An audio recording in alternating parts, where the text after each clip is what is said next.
ಕೇಂದ್ರ ರೈಲ್ವೆ ಮತ್ತು ಜಲಶಕ್ತಿ ಖಾತೆ ರಾಜ್ಯ ಸಚಿವ ವಿ ಸೋಮಣ್ಣ ಬೆಂಗಳೂರು ಮೈಸೂರು ನಡುವಿನ Chamundi express, Mysuru Bagalkote Basava express, Thoothukudi Mysuru express ಹಾಗೂ ಮೈಸೂರು ಪಂಡರಾಪುರ ಗೋಲ್ ಗುಂಬಸ್ ಎಕ್ಸ್‌ಪ್ರೆಸ್ ರೈಲುಗಳಿಗೆ ನಾಯಂಡಹಳ್ಳಿ ರೈಲು ನಿಲ್ದಾಣದಲ್ಲಿ ನಿಲುಗಡೆಗೆ ಹಸಿರು ನಿಶಾನೆ ತೋರಿದರು.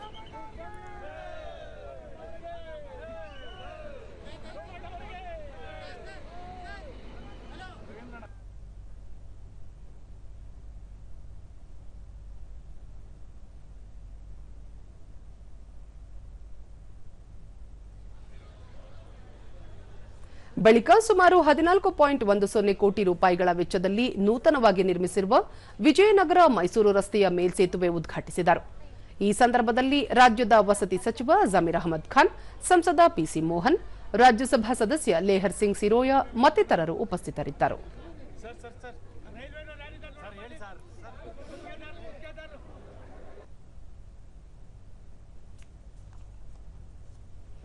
ಬಳಿಕ ಸೋಮಣ್ಣ, ವಿಜಯನಗರ ಮೈಸೂರು ರಸ್ತೆಯಲ್ಲಿನ ಮೇಲ್ಸೇತುವೆ ನಿರ್ಮಾಣದಿಂದ ಮೈಸೂರು ರಸ್ತೆಯಲ್ಲಿ ಸಂಚಾರ ದಟ್ಟಣೆ ಕಡಿಮೆಯಾಗಲಿದೆ. ಆ ಮೂಲಕ ವಿವಿಧ ಭಾಗಗಳಿಗೆ ಪ್ರಯಾಣಿಸುವವರಿಗೆ ಸುಗಮ ಮತ್ತು ಸುರಕ್ಷಿತ ಸಂಚಾರಕ್ಕೆ ನೆರವಾಗಲಿದೆ ಎಂದು ತಿಳಿಸಿದರು.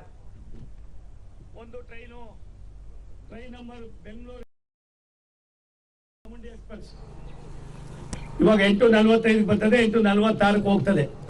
ಇದು ಕೇವಲ ಇವತ್ತೊಂದು ದಿನ ಅಲ್ಲ, ಎಲ್ಲಾ ದಿನಾನೂ ಅದೇ ರೀತಿ ಆಗ್ತದೆ.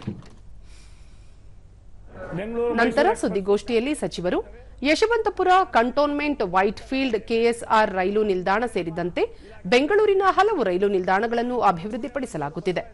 ಯಲಹಂಕದಲ್ಲಿ ಮೆಗಾ ಕೋಚಿಂಗ್ ಟರ್ಮಿನಲ್ ಅನ್ನು 5,754 ಕೋಟಿ ರೂಪಾಯಿ ವೆಚ್ಚದಲ್ಲಿ ನಿರ್ಮಾಣ ಮಾಡಲು ಉದ್ದೇಶಿಸಲಾಗಿದ್ದು, ದೇಶದ ಅತಿದೊಡ್ಡ ರೈಲ್ವೆ ಕೋಚಿಂಗ್ ಟರ್ಮಿನಲ್ ಆಗಲಿದೆ ಎಂದು ಹೇಳಿದರು. ಮುಂದಿನ 25-30 ವರ್ಷಗಳನ್ನು ಗಮನದಲ್ಲಿಟ್ಟುಕೊಂಡು ಹೊಸ ರೈಲುಗಳ ಆರಂಭ ಸೇರಿದಂತೆ ಇನ್ನಿತರ ರೈಲ್ವೆ ಅಗತ್ಯಗಳನ್ನು ಪರಿಗಣಿಸಿ ರೈಲ್ವೆ ಕೋಚಿಂಗ್ ಟರ್ಮಿನಲ್ ಆರಂಭ ಮಾಡಲಾಗುತ್ತಿದೆ.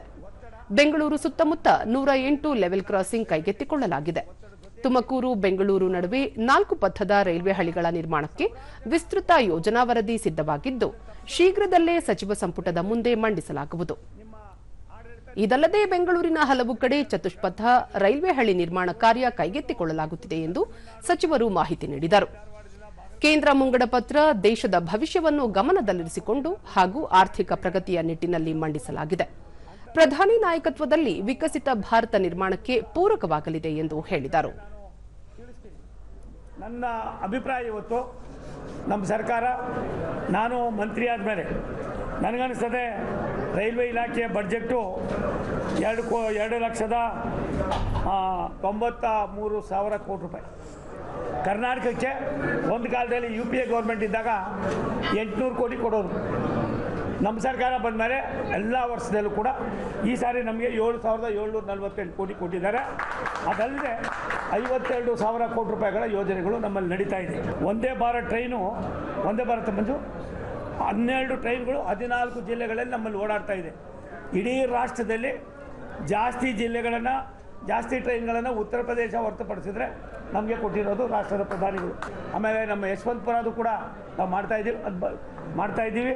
ಇವೆಲ್ಲಕ್ಕಿಂತ ಮಿಗಿಲಾಗಿ ನಿಮಗೆ ವೈಟ್ ಫೀಲ್ಡು ಸಂಗೊಳ್ಳಿ ರಾಯಣ್ಣ 4 ಪಥದ ಏನಂತೀವಿ ಸರ್, ಅದಕ್ಕೆ 4 ಲೈನ್ಗಳು ಕೆಲವೇ ದಿನಗಳಲ್ಲಿ ಮುಗಿಸ್ತಕ್ಕಂಥ ಕೆಲಸವನ್ನು ಮಾಡ್ತಾ ಇದ್ದೀವಿ.